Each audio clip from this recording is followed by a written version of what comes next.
عملتي يا صباح؟ نعمل عمل ربنا يا عم.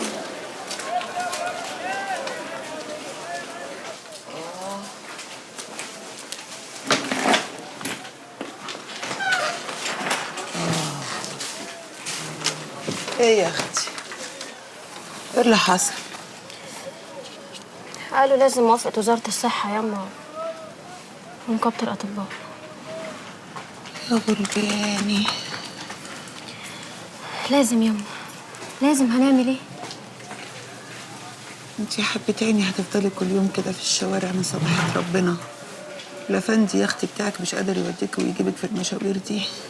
ما اقدرش اغصبه ياما، هو عارف ان انا بروح المستشفى كل يوم، بس التاكسي بيتصلح اديله جمعة. وبرضه كنتش عايزة حكاية التبرع دي، خايفة عليك يا صباح. مالكيش دعوة بحاجة انت ياما، انا ان شاء الله ان شاء الله ربنا هيقدرني وهخلص الورق. بصي ياما، احنا بس هنغسل في ميعادنا على ما ربنا يكرمنا. اختي ان شاء الله يكرمني بقى، عاوزني يا ريت، انا جاهزة اهو. الشر عنك ياما. مش عاوزني، استنى اما يطلبني. هعمل ايه؟ انا في ايدي حاجة؟ قومي يا ضنايا، قومي سخني لقمة وكلي، ده انت تلاقيكي على لحم بطنك من الصبح. انا ماليش نفس.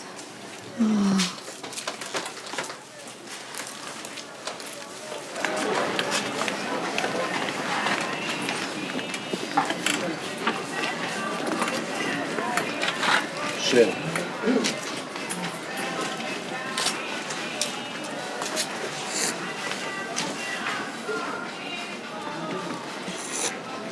خلي بالك لما بتيجي المحل بيهوي. ليه بقى؟ وش وحش عليك ولا ايه؟ مش القصد يا باشا، بس انت وشك بطاقة، الناس بتقلق تشتري وانت موجود. اشتري انا؟ هاتيلي زبدة كاكاو. وبعدين يا ست بناقص حد يشتري منك الشوية اللي احنا قاعدين مع بعض. انت ما عندكش كلية النهارده؟ خلاص الامتحانات قربت وانا عندي اجازة. ارتحتي؟ طب اشرب الشاي لحسن يبرد.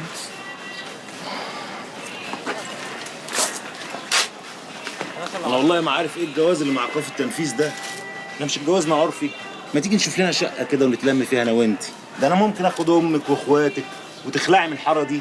وانا ما رفضتش، بس الجواز عرفي في الضلمة يعني، وانا ما عنديش حاجة اخبيها. من الاخر كده انت اللي مستعر مننا. الله، ايه الكلام ده يا منى؟ خلاص يبقى اقف في وسط الحاره وقول انا عايزه اتجوز منى بنت زيزو. انت عارفه ان انا ما اقدرش اعمل كده دلوقتي. امال هتعملها امتى؟ لما تركب الدبوره. امال وافقتي نكتب عرفي ليه؟ برد لك جمايلك. انت بتستعبطي؟ في واحده بتتجوز واحده عشان ترد له جمايله؟ ده انا بقول عليكي بنت مفتاحه. وانا ما اتاخرتش، ده يبقى يوم المنى لما تطلب تتجوزني. بس حتى كتب القانون اللي انت عمال تذاكرها دي بتقولك ان الجواز اشهار. يعني كنت بتضحكي عليا، بتنيمين. يا صلاح افهمني. صلاح باشا يا منى. يا سلام، اتعفرت دلوقتي عليا لما قلت لك يا صلاح. يا اخويا ده انت اللي قعدت تتحايل عليا اقول لك صلاح حاف. من الاخر كده في فرق بيننا، يا اما انت تنزل لي يا اما انا اطلع لك، وانا مش هينفع اطلع لك، يبقى انت اللي تنزل. براحتك يا منى. على فين يا باشا؟ في ايه يا بنتي؟ حصل ايه؟